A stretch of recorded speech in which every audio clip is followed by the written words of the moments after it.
कृष्णाघाट परिसरातील अतिक्रमणावर हातोडा, नगरपरिषदेची पोलीस बंदोबस्तात धडक कारवाई।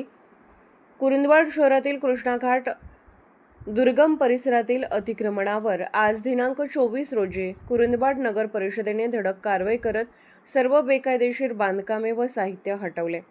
या कारवाई दरम्यान कडक पोलीस बंदोबस्त ठेवण्यात आला होता। नगर परिषदेच्या मालकीच्या जागेवर करण्यात आलेले अतिक्रमण तसेच चुकीच्या आशयाचे डिजिटल बोर्ड हटवण्यात आले।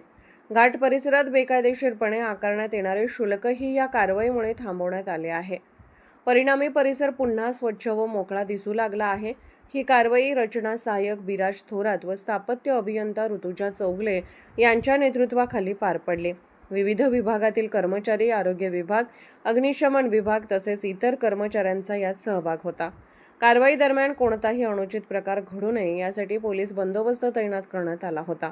संपूर्ण कारवाई शांततेत व सुरळीत पार पडली।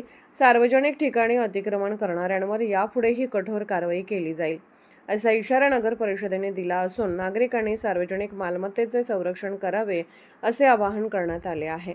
Bureau report, SR News 24, Kurundwad.